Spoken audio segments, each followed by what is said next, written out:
a nivel histórico, podríamos decir que ha habido 5 líneas sobre la investigación en tecnología.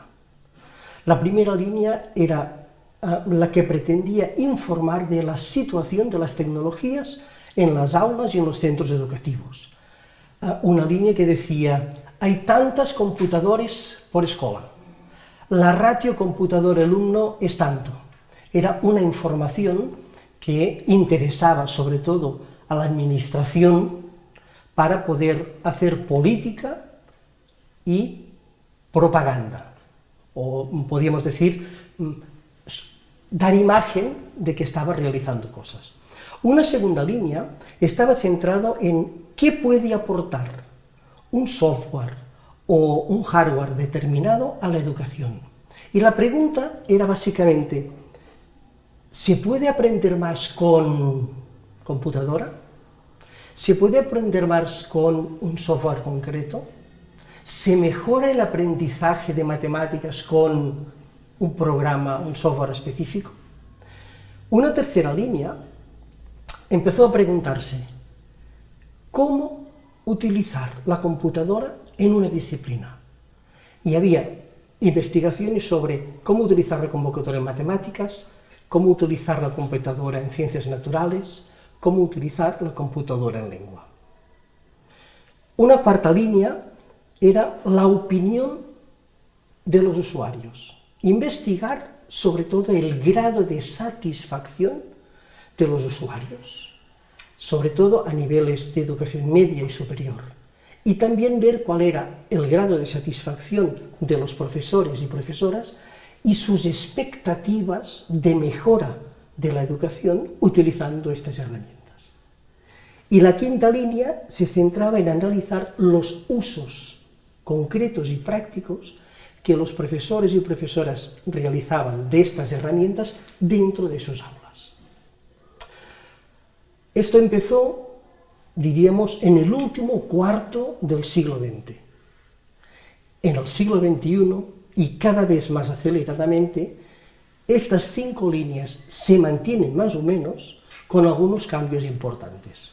Por ejemplo, la primera línea continúa siendo una línea de investigación muy interesante para los gobiernos, las administraciones y las prefecturas, y ahora se ha mudado a estudiar los programas uno por uno, el one-to-one, que muchos países han ido implementando. Pero es un estudio, si me permite, muy estadístico, muy cuantitativo, muy de datos, para decir, miren, nosotros trabajamos mucho. La segunda línea es qué aporta, decíamos, o qué puede aportar un ordenador para mejorar la enseñanza. En este caso, ha ido modificándose a otros entornos. Por ejemplo, ¿qué puede aportar un MOOC a la enseñanza? ¿O mejora la enseñanza con el MOOC, que es un entorno o una oferta de cursos actual y muy emergente? O, por ejemplo, las analíticas de aprendizaje. ¿Las analíticas de aprendizaje mejoran el aprendizaje? Por lo tanto, lo que antes se hacía estudiando solo a la computadora o a un software concreto, ahora se utiliza exactamente lo mismo para analizar los MOOC, para analizar las analíticas de aprendizaje, para analizar los usos de la realidad aumentada, pero tanto antes como ahora lo importante no es la educación, sino una herramienta o el sistema que se quiere analizar. En relación a la tercera línea, que sería cómo utilizar la computadora en matemáticas o en ciencias, aquí ha habido un cambio.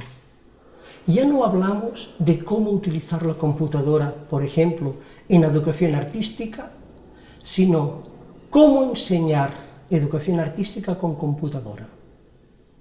O cómo los niños pueden aprender más educación artística con computadora. Por tanto, el foco de la investigación no es la computadora o el software, sino que es la propia educación artística, ¿no? Hay un cambio de foco de pesquisa, de investigación concreto. Sobre la cuarta línea, las opiniones, Antes las opiniones eran opiniones de satisfacción o de expectativas, pero ahora la investigación que se realiza consultando básicamente a profesores, usuarios, el objetivo no es saber las expectativas, no es saber la satisfacción, sino qué opinan para mejorar el propio sistema, el propio entorno.